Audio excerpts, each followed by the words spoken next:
اعوذ باللہ السمیع العلیم من الشیطان الرجیم بسم اللہ الرحمن الرحیم۔ درس قرآن کا آغاز سورہ ہود کی آیت نمبر 96 سے ہو رہا ہے، 96۔ اللہ تعالیٰ فرماتے ہیں وَلَقَدْ أَرْسَلْنَا مُوسَىٰ بِآيَاتِنَا وَسُلْطَانٍ مُبِينٍ، اور تحقیق ہم نے موسیٰ علیہ السلام کو بھیجا اپنی نشانیاں اور واضح معجزات دے کر، اِلیٰ فرعون و ملائہ، فرعون اور اس کے سرداروں کی طرف، فاتبعوا امر فرعون، لیکن ان سرداروں نے اور قوم فرعون نے فرعون کی بات مانی، اس کی پیروی کی۔ وما امر فرعون برشید، اور فرعون کا جو حکم تھا وہ کوئی اچھا نہیں تھا۔ یقدم قومہ یوم القیامتی، قیامت والے دن اپنی قوم کے آگے آگے چلے گا، فأوردہم النار، اور ان کو آگ میں جا اتارے گا، وبئس الورد المورود، اور یہ بہت ہی برا مقام ہے جہاں وہ اتارے جائیں گے۔ واتبعوا فی ھذہ لعنۃ ویوم القیامہ، اور قیامت والے دن اور اس دنیا میں بھی ان کے پیچھے لگا دی گئی لعنت، بئس الرفد المرفود، اور جو ان کو ملا وہ بہت ہی برا بدلہ ملا۔ ذالک من انباء القری، یہ بستیوں کے حالات تھے، نقصہ علیک، جو ہم نے تجھ پر بیان کیے، منہا قائم و حصید، ان میں سے کچھ موجود ہیں اور کچھ ختم ہو چکی ہیں۔ وما ظلمناہم، اور ہم نے ان پر ظلم نہیں کیا کچھ بھی، ولیکن ظلموا انفسہم، لیکن انہوں نے خود ہی اپنے آپ پر ظلم کیا۔ فما اغنت عنہم آلہتہم اللاتی، تو ان کے جتنے بھی معبود تھے جن کے وہ نام لیتے تھے، جن سے حاجتیں طلب کرتے تھے، مدد طلب کرتے تھے، کچھ بھی ان کے کام نہ آیا۔ یدعون من دون اللہ، اللہ کو چھوڑ کر وہ جن کو پکارتے تھے، من شیء، کچھ بھی کام نہ آیا، لما جاء امر ربک، جب تیرے رب کے عذاب کا وقت آ گیا، اس کا حکم آ گیا۔ یعنی وہ قوم اللہ کو چھوڑ کر جن ہستیوں کی، جن بتوں کی اور لوگوں کی وہ پوجا کرتی تھی، ان کی نام لیوا تھی، ان سے مدد مانگتی تھی، ان کو حاجت روا مشکل کشا سمجھتی تھی، تو اللہ کہتے ہیں اللہ کو چھوڑ کر وہ یہ کرتے تھے، مگر جب عذاب آیا تو کوئی بھی ان کے ذرہ برابر بھی کام نہ آیا۔ وما زادوہم غیر تتبیب، بلکہ ان کی اس روش نے ان کے تباہی میں اضافہ ہی کیا۔ وکذالک اخذ ربک، اور اسی طرح پکڑتا ہے تیرا رب، اذا اخذ القری، کہ جب بستیوں کو پکڑتا ہے اس حال میں، وہی ظالمہ، جب کہ وہ ظالم ہوتی ہیں۔ ان اخذہ علیم شدید، بے شک اس کی پکڑ بہت ہی سخت دردناک ہے۔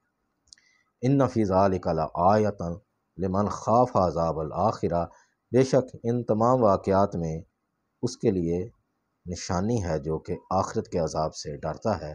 ذالک یوم مجموع لہ الناس، یہ لوگوں کے اکٹھا ہونے کا دن ہے، وذالک یوم مشہود، اور اسی دن اپنے رب کے سامنے پیش کیے جائیں گے۔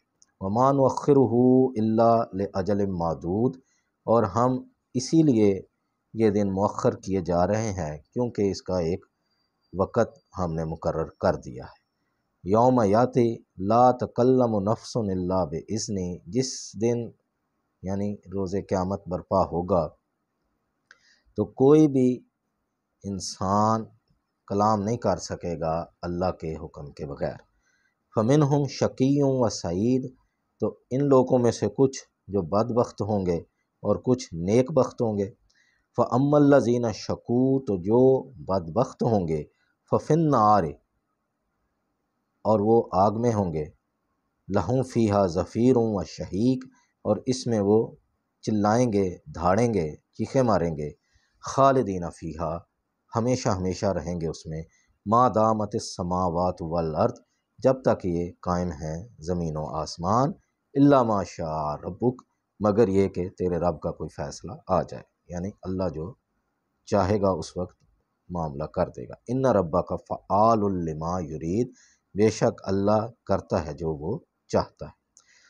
وَأَمَّا الَّذِينَ سُعِدُوا اور جو نیک بخت ہوں گے، فَفِي الْجَنَّةِ وہ جنت میں باغات میں ہوں گے، خالدین فیہا ہمیشہ ہمیشہ رہیں گے اس میں، ما دامت السماوات والارض اسی طرح جیسے زمین و آسمان جب تک رہیں گے قائم، الا ما شاء ربک مگر جو تیرے رب کا فیصلہ ہوگا، عطاء غیر مجذوذ اور جو بخشش ہے جو عطا ہے اس کی کبھی بھی ختم نہیں ہونے والی۔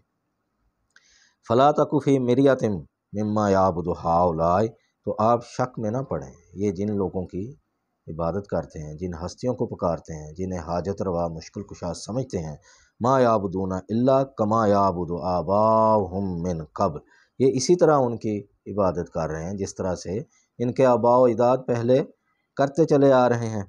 وَإِنَّا لَمُوَفُّوهُمْ نَصِيبَهُمْ اور بے شک ہم ان کو پورا پورا بدلہ دیں گے، غیر منقوص جو کہ کچھ بھی کم نہیں ہوگا۔ تو یہ قرآن کریم پرانے حالات واقعات بیان کرنے کے بعد یہ بتاتا ہے کہ جو لوگ اپنے رب کی نافرمانی کرتے رہے تو وہ آگ میں ڈالے جائیں گے، اور جو لوگ اپنے رب کے فرمان پر عمل کرتے رہے تو وہ جنت میں ہوں گے، باغوں میں ہوں گے۔ اور ایک واضح چیز اللہ نے بتائی کہ وہ لوگ جو نیک ہوں گے اللہ کے سوا کسی اور کو نہیں پکاریں گے۔ تو یہ قرآن کریم ہدایت ہے، شفا ہے، یہ عقائد کی اصلاح کرتا ہے، اس کے مطابق آخرت کا فیصلہ ہونا ہے۔ اس لیے یہ ضروری ہے کہ ہم اسے غور و فکر سے پڑھیں، سمجھیں اور اپنے گھر والوں کو بھی پڑھائیں۔ اللہ سے دعا ہے ہمیں صحیح سمجھنے کی اور عمل کی توفیق عطا فرمائے۔